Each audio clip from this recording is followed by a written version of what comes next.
హైడ్రా మళ్లీ కొరడా ఝళిపించింది. హైదరాబాద్ బంజారా హిల్స్లో ఆక్రమణలపై హైడ్రా కొరడా ఝళిపించింది. 750 కోట్ల రూపాయల విలువైన 5 ఎకరాల ప్రభుత్వ భూమిలో ఆక్రమణలను తొలగించి చుట్టూ కంచి వేసింది హైడ్రా.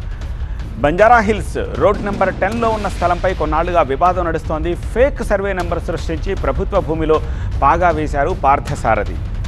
403కు బదులు 403/52 అనే సర్వే నెంబర్ సృష్టించి ఆ భూమిని కబ్జా చేశారు.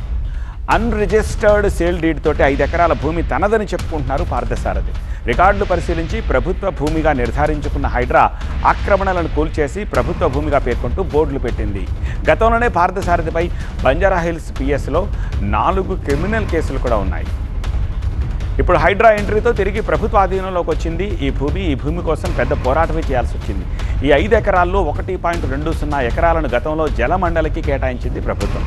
ఈ ప్రాంతంలో ప్రజల తాగునీటి అవసరాలు తీర్చేందుకు వీలుగా ఇక్కడ మినీ రిజర్వాయర్ నిర్మించాలని జలమండలి ప్రయత్నించింది. ఈ ప్రయత్నాలని పార్థసారథి అడ్డుకున్నారు. జలమండలికి ఇచ్చిన 1.20 ఎకరాలే కాదు, మొత్తం 5 ఎకరాల భూమి కూడా తనదేనంటూ కోర్టుకెక్కారు. ఈ స్థలం చుట్టూ ఫెన్సింగ్ వేసి బౌన్సర్లతో పాటు వేట కుక్కల్ని కాపలా పెట్టారు. వివాదం కోర్టులో ఉండగా ఈ 5 ఎకరాల భూమిని తన ఆధీనంలోకి తీసుకుని అందులో షెడ్డులు నిర్మించేశారు. దీనిపై జలమండలి, రెవెన్యూ అధికారుల నుంచి హైడ్రాకు ఫిర్యాదులు వచ్చాయి. దీంతో రంగంలోకి దిగిన హైడ్రా టీం పార్థసారథి ఆక్రమణలు నిజమని నిర్ధారణకు వచ్చింది. 403 సర్వే నెంబర్లో ప్రభుత్వ భూమి ఉంటే దాన్ని ట్యాంపర్ చేసేలా 403/52 నెంబర్ తోటి డాక్యుమెంట్లు సృష్టించినట్టు తేల్చారు.